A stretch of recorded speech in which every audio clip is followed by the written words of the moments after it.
don't know what a CRDT is, don't worry. It's actually kind of not that central to this talk, although that's kind of the theme that will come out over the course of it. So I want to talk about conflict resolution if you have stuff happening concurrently in a system. And my background is I'm a researcher at the University of Cambridge. I'm currently working on this project we call True Data, where we're actually trying to bring end-to-end encryption to a larger range of different applications. So we have stuff like end-to-end encrypted instant messaging, like the Signal app, for example. But we don't yet have, say, the same thing for Google Docs, so that you could have two people being able to collaborate on some document without having to trust any of the servers along the way. So having all of the edits of the document encrypted on one machine and only decrypted on the other end user's machine. But what I'm talking about today is not actually any of the crypto or security protocols, but purely the way how we get edits of a document from one device to another in some sane way. And so I'll start with a scenario that's probably familiar, which is you are a little blue stick figure, and over this timeline, time flows from left to right, you are hacking on some code. And in your favorite language, whatever you want, and at some point you commit it using your favorite version control system. I'm going to use Git here as an example, just because you're probably familiar with it. And then maybe you push it to some repositories on maybe a service like GitHub or whatever your favorite service is. So at some point there, here you have this kind of communication going over the network where you do a Git push to send the code that you just committed over to some other people. And so maybe you're collaborating with someone. So maybe there's this red person, stick figure here is your collaborator, and they are working on the same code base as you, and they're working at the same time as you. So they are individually hacking on their own copy of the code, and they commit it. And so at some point, they're going to maybe fetch from the repository, and they're going to then merge in the changes, or maybe rebase, if that's what your workflow looks like. But at some point, these changes need to be combined in some way. And so this is kind of inevitable to this mode of interaction. And as you know, if people are editing different files in the same repository, you're probably OK. If people are editing different parts of the same file, it'll probably be able to merge them automatically. If you're editing the same lines of the same file, you're going to get a merge conflict, and you're going to have to resolve it manually. And that's kind of the workflow that we're used to with software development. Let's look at the same thing that happens in a different scenario. Let's say you are lawyers in law firm, maybe and a client, so negotiating some kind of contract. And the way that works is that you send Word documents back and forth. So you've got one person editing a Word document on one machine and then save it. And then another person on a different machine is independently maybe editing the same Word document. And then they send it to each other by email. That's what people still do, remarkably. And so you've got, again, this network communication happening where somebody sends their copy of the document to this mail server and somebody else picks it up. And now they go, oh, crap, because they realize that, oh, we've been editing the document at the same time. And I don't actually know, like, does Word have some reasonable user interface for three-way merges? I haven't come across any. So like you can do track changes and stuff, but you still end up copying and pasting changes manually from one copy into another. It's kind of horrendous. But if you look at it like structurally, this is exactly the same thing happening. So you've got some changes being made concurrently, and if they are made concurrently, they have to be merged. And so this is whether you're working with source code or Microsoft Word documents or something else is kind of irrelevant here. Let's look at another example. To-do lists are fun. So let's try to solve this concurrency problem by simply making it a web app and having it in a central server. So we've got a to-do list here, and little blue stick figure is going to add buy milk to the to-do list and going to send it as like an HTTP post request to a central server where it's going to sit on a database. And concurrently, little red stick figure wants to add watering the plants to their to-do list, and they also post it to the central server. And so this is like the web app model that you're familiar with developing. You have got some kind of central MySQL or Postgres or whatever you like database, and you're going to execute transactions on those databases. And they are going to be applied in some kind of sequential order or a serial order. And so we talk about things like serializable transactions, which just means like putting them all into some kind of serial order. Now, the exact extent to which transactions are really serializable is a whole other topic, which if you want to look at my my code mesh talk from last year, where I go into far too much detail than you would ever want to know about weak isolation levels. But for the purpose of this talk, we can just assume like this central server is going to provide some kind of serializable transactions. And so in this point here, we don't actually have concurrency. We've taken out the concurrency by making things happen one after another. So first the buying milk gets added to the to-do list, then the watering the plants. And so if they get appended to the end of the list, then you know that the buying milk is going to appear first, and then the watering the plants is going to appear second in the final list. So there's no merging required here. The problem here is that, well, what if you're disconnected and you can't reach the server? Then, well, you press the form to save your new item on your to-do list, and it hangs, or you get a spinner, or you get a page saying you're not connected to the internet. And you go like, how come I can edit code on my laptop while I'm not connected to the internet? I can edit a document in Microsoft Word while I'm not connected to the internet, but I can't add an item to my to-do list while I'm not connected to the internet. And so if you're somewhere in the underground or something like that, it's kind of annoying. So we have now this problem that bits of network can become separated from each other, and that means we no longer have availability, so we can't perform operations on the system anymore. So that's one issue with having the central server. You have to be able to connect to it all of the time, which is maybe an unrealistic scenario. If you're like stuck in the middle of a mountain somewhere, then you won't be able to connect to a server because you won't even have a cellular network. You've also got a performance problem, which is that you have to wait for a round trip to the server if you want your right to be acknowledged in some way. So that is, in the case of the to-do list, you only know that your item has been added to the list after you've posted to the server and you've got the acknowledgement back from the server saying that it has been added. And then maybe if several people try to add things concurrently, then you'll also find out what else has been added. But in the document editing case, if your unit of editing is a single keystroke, like you might have in the case of a text document, if you think about Google Docs or so, the unit of editing is a single keystroke. In that case, you would have to wait for a round trip to the server on every single keystroke before it appears on your screen. And that would not be very nice to use. In fact, it would be like using Vim or Emacs over SSH, which does, in fact, exactly that, where you press a key and you wait for a round trip to the server and wait for it to come back to you, and then the character appears on your screen. So it kind of just about works, but it's not exactly a great user experience. And finally, well, it's a single point of failure. So like if somebody wants to denial of service you, then you have exactly these problems like, oh, we have a nice decentralized version control system like Git. Let's make it all centralized again and put it all on GitHub in a central service that people can do a denial of service on. Yay. OK, so one option with this now is if you don't want to rely on one single server, is, OK, let's have several servers. Let's have them in different data centers. Let's spread them out around the world. And then we can make it such that each user can connect to their local data center, whichever is closest to them. So that removes some of the performance issues of sending packets halfway around the world and back again. So the blue user is going to add this buy milk item to their to-do list on their local data center 1. And the red users on the other side of the world, they have a different local data center. So they're going to talk to that data center, add the items to their to-do list. Now, well, what you've got here is, again, is you have to have some kind of replication process between these data centers. And that's going to be asynchronous in most cases, because otherwise you've just introduced that central server again, essentially.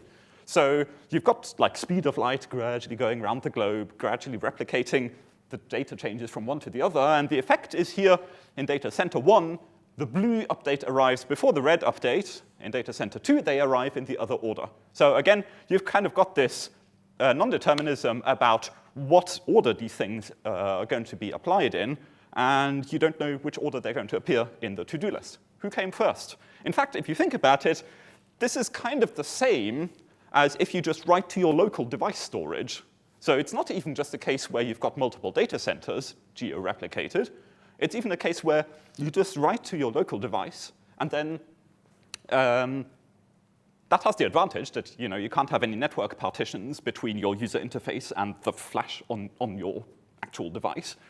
And then you have some kind of network stuff that makes sure that these edits get translated, get transferred from one of the devices doing the editing to the other devices. And that can go via servers. It can go via peer-to-peer networks. I don't really care. Some mechanism which asynchronously propagates these changes of the data from one device to another.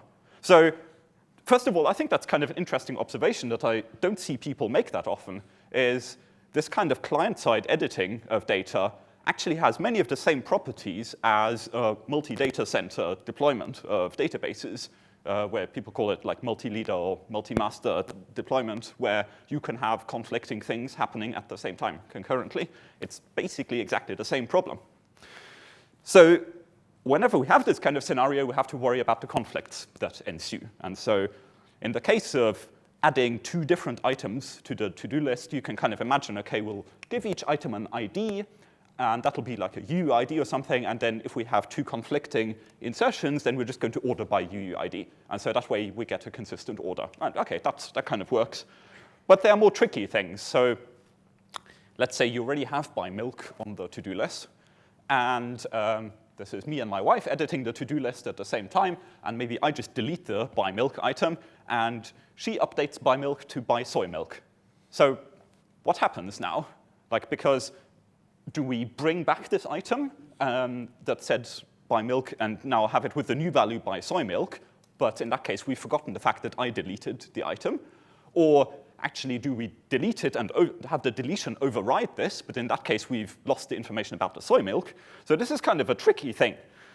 In general, what we want in this sort of scenario is that we have the possibility for concurrent operations to happen. And what I mean here with concurrent is simply they happen without knowing about each other.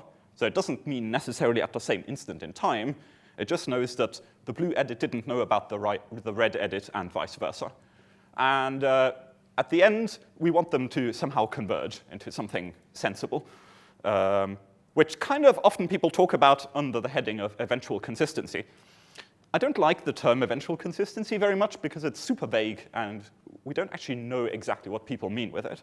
So I'm going to break it down into three more precise properties. The first one is eventual delivery of messages. And that is if you assume anything that is sent over the network is a message, and I don't mind whether it's an HTTP post request or whether it's some message that goes via a message broker or anything, we want it to eventually get through. And that means after some kind of finite amount of time, the data will eventually reach its destination. Because if the network is interrupted forever, there's no way that they can synchronize. Okay? So this is kind of a minimal liveness requirement. If we just have to assume that within some finite but undetermined time period, messages are going to get through. But we're not going to make any time guarantees that like you're able to get through within 30 seconds, because that's not the way networks work. You might actually be stuck in a tunnel for several hours, and in that case, it'll take several hours with retries for the message to get through. But it will eventually. But we're not going to assume any ordering properties. So we're just going to say like messages arrive in any order, maybe duplicated, but we can deduplicate them based on some ID or something like that. The second thing we want is convergence. That is, if two people edit the data concurrently, and so they diverge, this is like, think branches in Git, then we want some way of converging again, which is like merges in Git. So we want everyone to be able to end up in the same state, again, at the end, eventually. And to make this more precise, if two nodes have received the same set of operations, we want them to be in the same state. But we want them to be in the same state regardless of which order they receive those operations in. So we just want to make sure that the operations are commutative, and assuming that all of the operations reach their destination at the end, then everyone ends up in the same state. OK, and the final property we want is not to lose data. This sounds kind of facetious, but I mean it seriously, because like, there are a bunch of distributed databases which have this mode called last writer wins, which is essentially code for we're just going to throw away data if it doesn't suit us. So if several people write to some value concurrently, we're just going to keep one of them arbitrarily and throw away the others. And I think that's certainly one way of making sure everyone ends up in the same state at the end, is just by discarding random things. If you take that to the Microsoft Word editing example, that would be like, OK, I've been editing this document. I receive a copy in by email where someone else has edited, and I'm just going to say, actually, no, I don't care about your changes. I'm just going to keep my version. Go away. Here's my version. If you want, apply your changes to my version again. So you can solve the convergence problem simply by throwing away data, but we should try better than that. So I'm going to use here as a kind of a running example of the kind of data we might want to edit a to-do list represented in a JSON-like format.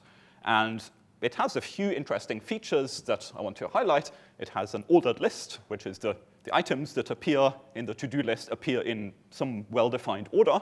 And it has some kind of like nested map structure where you can have some settings. So I don't know, I was kind of running out of ideas at this point.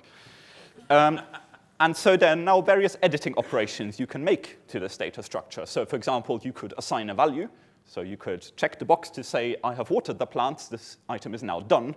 I do that by setting the done field from false to true. Another thing I could do is do some string editing. So I could change buy milk to buy soy milk by inserting this word into a string. Another thing I might do is insert a completely new item into a list. I might even insert a new key into a map. I might even just delete an entire key and all of its subtree from this entire document. So there are lots of different operations I can do here. And what we want to do is allow people to arbitrarily make some kind of operations concurrently and still achieve convergence and still achieve not losing any data. So we can represent this JSON tree, this JSON document as a tree, which looks something like this with some type annotations. I won't go into too much detail with this, but we can see now that what we're trying to do is capture some kind of modifications on this tree structure and communicate them to copies of the data that live on other devices. And so a colleague of mine and I wrote this paper a couple of months ago called a conflict-free replicated JSON data type, which essentially describes an algorithm to do precisely this. And I'm just going to run through some of the ideas behind it, not in great detail, because the great detail looks like this. And that's only part of the operational semantics of the data type. So if you like pain, you can go and read the paper. But assuming you don't, then I'm just going to give you some of the intuitions in this talk. So let's start with something like a text document. Think like Google Docs style. So it's basically a list of characters. The smallest unit of editing is a single character. So that is, you can delete one character, and that change will appear on somebody else's screen. And you can insert a single character, and that change will appear on someone else's screen within a few seconds. And so we can represent the entire document as a list of characters. We can also give it like a file name, which is just a string. And we can have some cursors. That's kind of neat to see where the other people are editing. So you can have this map from each person who's participating, who's collaborating on this document, to their cursor position in the document. And so that tells you like the set of all of the different cursors of all of the different people editing this document. So you might see here why is this body here a list of string, not a list of characters?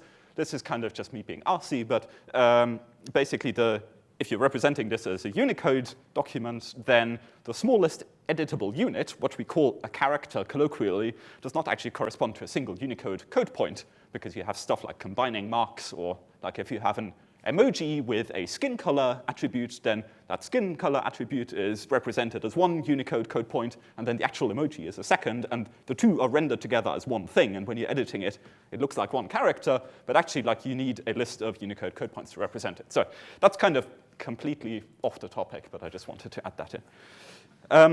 I should give you a little demo of what this looks like. So we implemented this as a kind of hacky prototype. This is a text editor using, using this CRDT structure. And let's see if it works. Yes, OK. So hello, code mesh. It doesn't use any space monads or anything. It's ugly and hacky. But it kind of works. So you can see I can edit stuff on one side of the screen, and it will transfer over to the other side of the screen. And these two processes don't share anything on the local machine, so they could easily be distributed across different machines. So this is just like Google Docs with a terrible UI. And up here, I have here running a WebSocket server, which is the way how these two lower windows communicate. And I can just kill that WebSocket server. And over here, I can now keep editing offline. So I can do trying to earn favors with the organizers. So I've edited it on both sides of this, and currently these two windows cannot communicate with each other because we've effectively turned off the network. So I was still able to continue editing, no problem. And I've been able to make divergent changes in the two sides. And so I'm going to restart the server now. and the editors will just keep retrying in the background. And so we want my favorite conference and everyone at to appear. Ah, look, it's resynchronized, and we've got both everyone at and my favorite conference now appear on both sides. So we've automatically merged these two concurrent changes. Hooray. So let me tell you a bit about the algorithm of how this thing actually works. Or rather, I'll first tell you about the algorithm that Google Docs uses, which is something called operational transformation. And then I'll show you how our CRDT-based approach is different from it. So say you start with this document, and the contents of which is hello spelled with one L. And so you can address each character through an index. So the 0th character is H, the first character is E, and so on. And so on the left-hand side, the green node is going to edit, and it's going to insert a second L character. And on the right-hand side, the purple node is going to concurrently edit and insert an exclamation mark at the end. And so what we want now is for both the insertion of the L and the insertion of the exclamation mark to both be preserved and to be transferred to each other. And so in this case, what they're going to do is send this operation to a server saying, insert the letter L at position 3 in the document, or insert the exclamation mark at position 4 in the document. And that's fine, and the server can forward these messages from one client to the other. And so this insert L at position 3 gets forwarded from the left-hand side to the right-hand side, and it inserts L at position 3, and we get the outcome that we want, which is hello with 2 L's and exclamation mark. Now, what happens on the other side is, well, if you would simply take this insert exclamation mark at position 4 and apply it in the same way, you would get hell exclamation mark O, because we inserted the L previously, and so that means all further positions later in the document have moved along by 1. And so what the server has to do now is to transform this operation, and now instead of saying position 4, it's got to say position 5. And so the server has to keep track of what edits have happened at which point in the document. To some extent, this job has to also be done by the clients, so they kind of share the work here of doing this transformation. And so if you notice that, OK, concurrently to this insertion of 4, we have an insertion at 3, so that means that any concurrent insertion that happens after 3 needs to be bumped along by 1, so we change the 4 to 5. And so people have put a lot of effort into trying to understand what these kind of transformation functions look like. The original idea is quite old. It dates back to 1989 or so. The first algorithm that was published was actually wrong. And they actually say that so in the paper, and it's like put a little puzzle at the end of the paper saying, like, this is a case in which our algorithm fails. Can someone figure it out for us, please? And then over the next decade or so, over the 90s, people did figure it out, and various different algorithms were developed. The one that kind of had the most long-term influence was a system called Jupyter from 1995, which is kind of where I think the heritage of Google Docs and Etherpad and Google Wave, now Apache Wave, and so on, where I think they all draw their heritage from. And so the design model that they had here is that they funnel all of the changes through a single server. Note, we're back in single server land again. It makes the concurrency problems a bit easier, especially if you're dealing with 3 or more people editing the document simultaneously, because that's the case where dopt broke down. GoTo and Adopted actually manage without the central server. They instead use stuff like repeatedly undoing and redoing operations, or they do things like keeping kind of n-dimensional, some kind of hypercube of all of the different operation histories that have happened concurrently. It gets kind of hairy, do you think? On the other side, you can actually achieve much the same kind of thing with CRDTs. Now, I haven't seen people talk much about the similarities and differences between operational transformation and CRDTs. I'd love to see more understanding of that, because like a lot of the CRDT work seems to somehow ignore the operational transformation work that happened in the 90s. The CRDT work is kind of from the 2000s, so it only happened in the last 10 years or so. But similarly here, a whole bunch of different algorithms were developed, and they all have this similar text editing purpose. So they allow several people to concurrently change a text document, i.e. an ordered list of characters, in such a way that everyone will end up in a sane state at the end. And the one I'm going to talk about now is one called RGA, which was developed by a Korean research group. And so that's the one that we based off, but there are a couple of others around as well. So let me give you the intuition for how this algorithm works. So we start off very similarly. We've got, again, hello with one L. But now instead of having indexes on each character, we're going to have unique identifiers. So we're just going to make up a unique identifier for every single character in the document. Challenge here is, of course, how you represent that efficiently, but I'll get back to that. And so the identifiers here, I'm going to make a number and a letter. The number is basically like a sequence number, so it just keeps increasing as people keep editing the document. And the letter is which node that letter was inserted on. So here we've got node A on the left, and it started writing the document HELO, so the IDs are 0A, 1A, 2A, 3A. And now you've got the two same edits that happen again, and we need to generate a new ID for each of the characters that was inserted. And the way we're going to generate an ID is, first of all, a node looks at all of the numbers that it has already for all of its IDs, and then picks one bigger than the greatest that it's got so far. So far we have 0 to 3, so the next biggest is 4. And then the left-hand side is going to construct 4A because it's node A. The right-hand side is going to construct 4B because it's node B. And so because the node A and B, they have unique names, so as a whole, this thing is going to generate unique identifiers. Because each node uses the same number only once, while the same number can be concurrently used on multiple nodes, the node ID makes it unique. So now we can transfer those messages over network. And if you look at those operations that happen, they look kind of similar to what we had previously, except now we're going to identify positions in the document not via indexes or offsets, but via IDs. And so we can say insert exclamation mark with ID 4B, that's the ID we just made up, after ID 3A. 3A is the O, so that means insert exclamation mark after O. And on this side, we can insert the L with ID 4A, that's the one we just made up, after 2A, which is the first L. And the nice thing with these messages is now we can forward them in exactly the same way. We don't need to do any transformation. This L after 4A after 2A, 4A after 2A still does the same thing, so we put the L in the right place. On this side, insert the exclamation mark after 3A. 3A is still the O. The fact that we inserted an L before it does not change the fact that 3A still refers to that O, so the exclamation mark still gets put in the right place. So no transformation needed, which is great news for us because we want to encrypt these messages, and we don't want the server to be able to read them and transform them and tamper with them. So this actually suits us a lot better for the kind of security point of view. It also means we just can have some kind of asynchronous network here. We don't rely on any server to impose some ordering of these messages. We can just have any kind of messaging infrastructure that is just going to make sure that eventually the messages arrive at their destination. This is kind of nice. So if you're thinking about it, there's one problem that is unsolved here so far. I'll give you 5 seconds.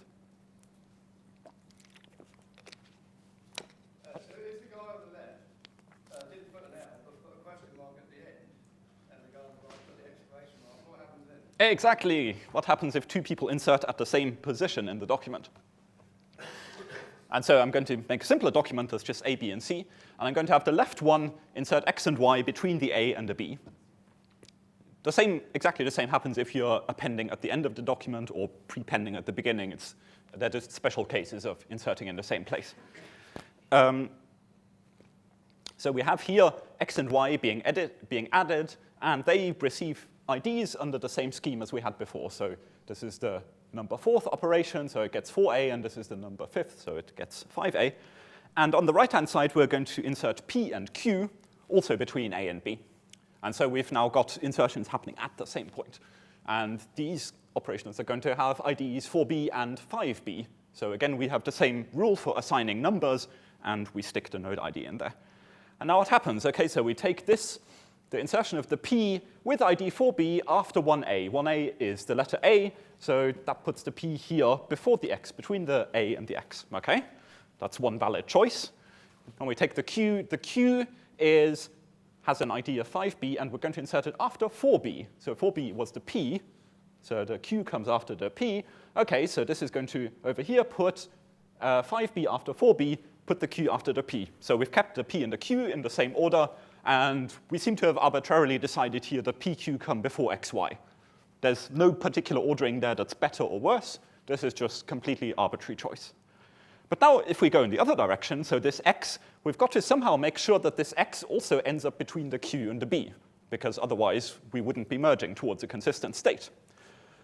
But here, this operation, at this point, of course, it doesn't know that the p and q existed. So here it's just going to say insert with ID 4a after 1a, after 1a. So what this thing wants to do is actually have ax pq, and that would be wrong.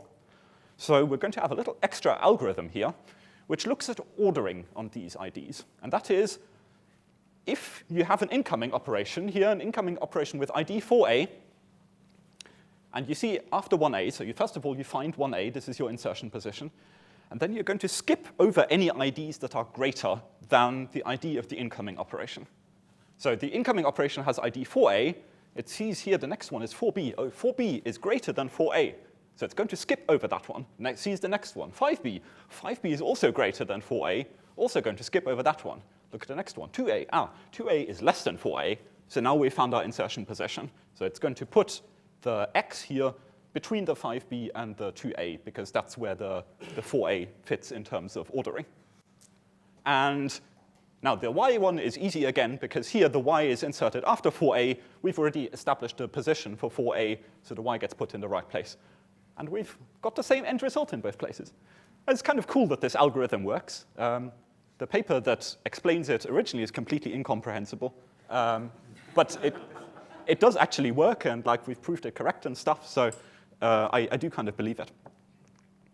So what this means now, OK, we haven't talked about deletion yet, but deletion is kind of easy. And that is we just say, well, if one person deletes a character, we delete it, but we keep its ID around. We call that a tombstone. And that means that any operations that still refer to that ID as describing a position in the document, they still know where to go. But we just mark the character as deleted, and we don't show it in the user interface. If two people concurrently delete the same thing, it's just the same as deleting it once. So now, if you have this text here that say, hey, guys, and then we decide that's not gender neutral enough, so one person changes it to, hey, everyone, and the other person changes it concurrently to, hey, folks. What happens as you merge these two? Well, the deletes are going to be idempotent, so we're going to delete guys, but we can't delete it more than once. Once is deleted. But the insertions on both sides are going to be preserved, and they're going to be put in an arbitrary order. So after exchanging messages, we're going to end up with, hey, everyone, folks. Or maybe we would end up with, hey, folks, everyone. Either way is fine, but we're simply going to end up with these two insertions concatenated, which is kind of not nice. It's certainly not an English word, this thing, as far as I know. But this is what Google Docs does. So at this point, I'm kind of willing to just put up my hands and say it's good enough. Like, people can sort this out. Humans know that if they're going to be having several people edit the document at the same time, maybe some weird things will happen. Maybe we can like pop up something in the user interface saying, oh, by the way, someone edited something really close to where you edited, so maybe you want to sort that out. Or maybe just a spell checker points it out or something. OK, so I'm just going to declare this as good enough. But there are still a whole bunch of open problems there. One is garbage collection. That is, we're keeping these tombstones around over time. That means the data structure keeps growing and growing, so we're going to have to delete the crap out of that from time to time. These IDs for addressing each individual character can become large if you're not clever about that, so you need to find some way of representing them efficiently. I think that can be done. We have some kind of prototype stuff for that, but it's still in the works to do some actual performance measurements. I haven't talked about things like undo or like reordering items in a list. There's some research on this, but it's actually kind of poorly understood. So I hope to continue working on this stuff over the coming months. So maybe if I come back next year, I'll have some stuff to talk about in that area. Let's talk about something other than text editing. So here's an example of nested maps represented as JSON. So I mean this not as a list of characters that is open curly brace, quote, blah. So this is actually representing the map data structure. And we've got a map of colors to their hex, CSS hex things, because it's a bit of a contrived example. I couldn't think of anything better. And now you have, on one side, you have a node that edits this data structure and adds the mapping for red to this map. So now you have blue and red in there. OK, and that seems like quite a natural operation to want to do. Concurrently to that, you have a node that decides it wants to just wipe out the entire contents of the map. and replace it with an empty map. And then subsequently, it adds green into the map. So now we have green here, and we have blue and red on the other side. When we merge these two, what should happen? And it's kind of almost a question of policy of, like, what do we consider to be a sensible outcome? I'm not sure if there's like a really systematic way of defining what correct means in this context, but I'll try thinking about it reasonably systematically. So we can think about, okay, these are the three kind of potential map entries that existed at various points in time. There's blue, red, and green. What has happened to each of them? Well, the blue has been deleted by virtue of this emptying out the entire map. So blue should not be in the end result, but red, that was added explicitly, and so that should be there, and green was also added explicitly. So it seems like the most logical merge here is to preserve red and green. So we keep red and green, but blue has gone. And I believe this is actually what React does in its merging of nested maps. Is that right, Christopher? If I remember correctly. OK. I've not actually tried it. I only read the paper. So notice an interesting thing has happened here. So this setting colors to an empty map has not actually wiped out this red. So even though you might argue that this has emptied everything, so if this emptying here is applied after adding the red, then the emptying should remove everything. But actually, adding red happened concurrently with emptying out the map. So really what we need to do is keep track of what the state of this map was at the time when it was blanked out, and kind of translate it into deleting all of the elements that existed at the time when it was blanked out, rather than just making it this, like, this without question wiping out everything. So that's what people refer to as causal context, or people use vector clocks and version vectors and stuff like that for this purpose of keeping track of these causal dependencies of what did this node actually see at the time when it performed this operation. And that kind of works, and I'm going to apply exactly the same argument to a different example. And so we're back with a to-do list again. And in this case, everyone starts off with buying milk, which is not done. And on the green side, that to-do list item is simply deleted. So there's no more buying milk on the to-do list. On the right-hand side, that to-do list item is set to done. So someone presses the checkbox to say, this item has now been done. And now how do we merge these two changes? So again, it's not entirely clear what we should do. It's kind of similar, like this deleting an item is similar to what we had with the blanking out the map in the last example. And this is like adding the red to the map in the last example. So think about it in the same systematic way again. Does it contain the title of buying milk? Well, the title was deleted here, and this thing didn't touch the title. So I guess the title is gone. What about done false? Well, done false was deleted here, and here it was overwritten, so it's definitely gone. It's gone on both sides. Done true does not exist on the left-hand side. On the right-hand side, done true was added, so that should exist. So if you apply exactly the same reasoning, what we end up here with is a to-do list with an item that contains done equals true, but no title, which is kind of not what we expected. This looks broken and looks weird. And how do we resolve this? It's kind of unclear. Like, maybe we need some kind of schema that tells us that a to-do list item always contains a title and a done flag. And if a merge would lead to that schema being violated, then do something. Do something might be like resurrect the entire to-do item. So if the done field was set to true concurrently with the deletion, then actually the merge of those makes the to-do item come back from the tombstones again. Spooky. Or maybe we say that actually the deletion always overrides the change inside it. So in that thing, we say, OK, the update of the done field, we're just going to discard that because it's within the subtree that was deleted. Deleted subtree is gone. Sorry, your edit has been lost. So at this point, it seems we can't both preserve the schema and obey this rule we set ourselves of not losing data. It's kind of an annoying situation to be in.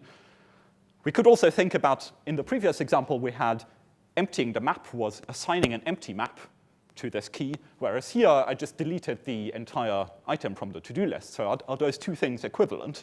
Is assigning an empty map the same as deleting the map and adding an empty map again?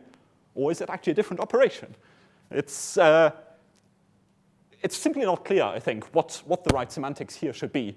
So I feel that a serious problem for people building applications on top of these sort of models is simply how do we convey the problems of concurrent editing and these merges to application programmers.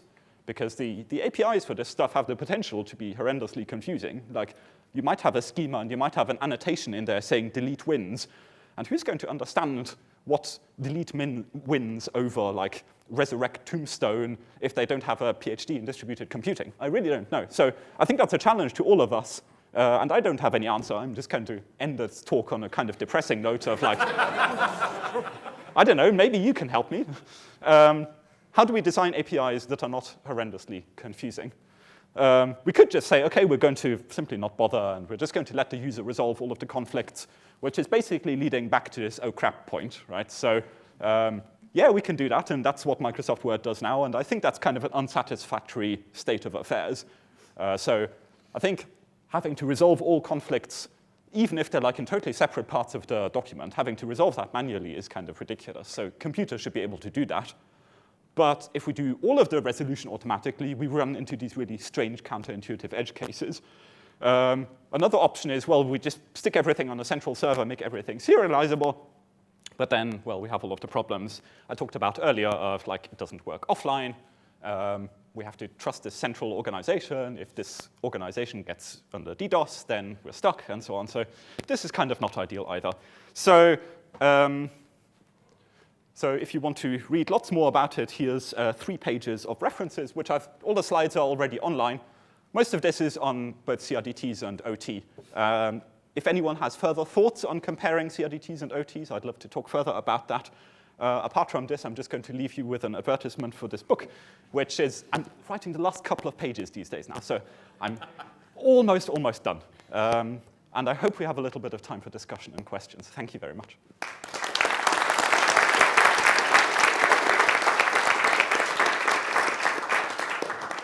OK, we have some time for questions. All right, already ready to go.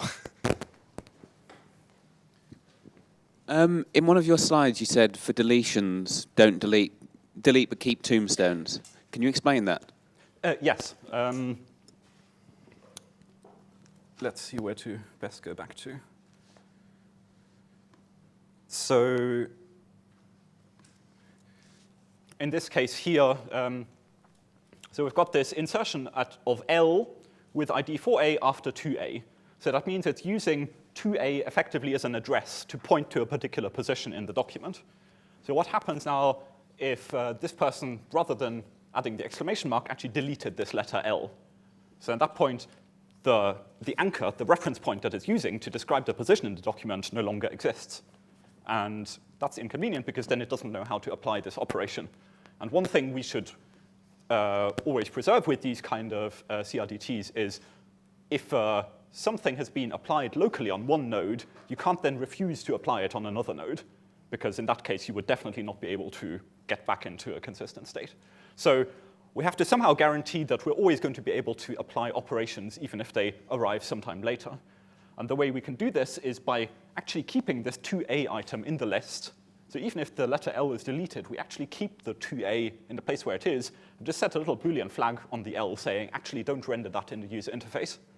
And that means to the user, it looks deleted, but under the hood, it's still there. And so this message addressing it can still point to the right place. That's just what a tombstone is. Katie? Hi, great talk. Yes? OK. So I had a thought about the part at the end, or like an observation, where the reason those things look funky, and this happens in like key value stores all the time, is because there's actually a relation between those 2 items, and there's nothing in a CRDT that's preserving it. And it's almost like we need some kind of transactional semantics between different objects in a CRDT. Have you guys looked at anything related to that?